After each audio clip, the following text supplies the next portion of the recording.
చూపించుకుందామన్నా మాకు ఇవ్వలేదు సార్. ఎందుకంటే నేను గట్టిగా అడిగిన వాళ్ళకి ఎందుకు ఇవ్వలేదు సార్ అంటే పోలీస్ కేసు అయ్యామా మేము ఇవ్వకూడదు.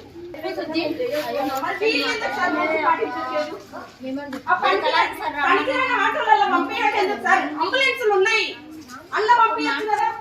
వాళ్ళు ప్రజల సేవ ఎన్నిక అవుతున్నారు, వాళ్ళ ప్రాణాలతో ఎందుకు చెలగడం? ఒక్కసారి దగ్గరికి వెళ్ళండి చూడండి సార్. నా చెల్లెలకి నిన్న జ్వరం పట్టింది, ఇప్పటి వరకు వదలలే. ఆ పిల్లకి ఏమన్నా అయితే ఎవరు రెస్పాన్స్? వాళ్ళకి ఇద్దరు నలుగురు పిల్లలు ఉన్నారు, తల్లి తెచ్చిస్తారా? ఏమన్నా అయితే ఇంతసేపు అయింది, పేషెంట్ వచ్చి బయట కూర్చొని ఒక్కరు కూడా బయటికి రావట్లేదు. సమాధానం చెప్తలేరు ఎందుకు? పైసలు మిగిలించుకోవడం ఇన్సూరెన్స్ లేదు, ఎట్లాంటిది లేదు. మేము కూడా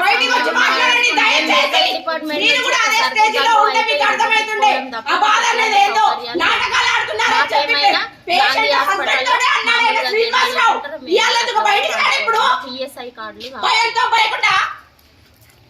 నేను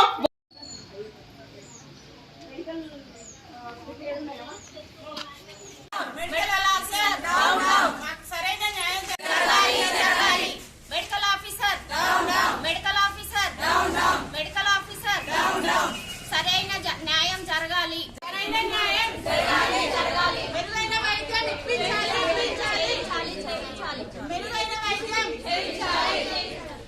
వెళ్తున్నామండి రుబెల్లా వ్యాక్సిన్ సాయినగర్ నుంచి మల్లాపూర్ నుంచి సాయినగర్కి టర్న్ అయినాము. అక్కడ 2 బ్రేక్ కట్టలు తగిలి బ్రేక్ ఫెయిల్ అయిపోయి ఆటో మొత్తం కింద మీద అయింది. అందులో ఇద్దరు సిస్టర్లకు నెత్తికి దెబ్బ తాకింది. మేము అందరం మాట్లాడుకుట్లమైన ఇంకో అమ్మాయికి కడుపు నొప్పి, వాళ్ళిద్దరికైతే బాగా తల గుద్దుకున్నాయి. అక్కడ నుంచి ముస్లిం వాళ్ళు మమ్మల్ని సేవ్ చేసిరు, అక్కడ కూర్చుని పెట్టిరు. 108 కాల్ చేస్తే ఒక 1 అవర్ తర్వాత వస్తామమ్మా అన్నారు. అంతలోపే మా సార్ వాళ్ళు, సాయి సారు, మా శ్రీనివాస్ సార్ వాళ్ళు వెహికల్ తీసుకొని వచ్చిరు. అక్కడ నుంచి సేఫ్ ద చిల్డ్రన్ హాస్పిటల్కి వెళ్ళినాము. అక్కడ డైప్లో అవి ఇచ్చిరు. ఆ నుంచి మళ్ళా వనస్థలిపురం పంపించారు. అక్కడ మా మేడం గీతా మేడం ఇంకా వాళ్ళు మెడికల్ డిపార్ట్మెంట్ సార్ వాళ్ళు అందరు ఉన్నారు, చూసిరు. ఇంకా మళ్ళీ వాళ్ళకి సివియర్గా ఉన్నది అనేసి మళ్ళీ గాంధీ హాస్పిటల్కి రెఫర్ చేసిరు. అక్కడ సిటీ స్కానింగ్ అవన్నీ చేయించారు. ట్రీట్మెంట్ ఎట్లా చేశారు? ట్రీట్మెంట్ శ్రీనివాస్ సార్ ఉన్నారు, బెడ్ అయితే లేదు. అలా మళ్ళీ శ్రీని సార్ ఉండి ఇప్పించారు. అక్కడ సిటీ స్కాన్, ఎక్స్రే అవన్నీ తీసిరు. తీసిన తర్వాత రాత్రి 8-9 అయింది అక్కడనే. ఇంకా వాళ్ళకి లోపల దెబ్బలు చాలా తగిలినట్టున్నాయి సార్. ఇప్పుడైతే ఇంకా సీరియస్ గానే ఉన్నారు. అక్కడ రిపోర్ట్లు చూసి అయితే నార్మల్ గా ఉంది అని చెప్పారు. నేనైతే వెంబడే ఉన్నాను నిన్న మొత్తము.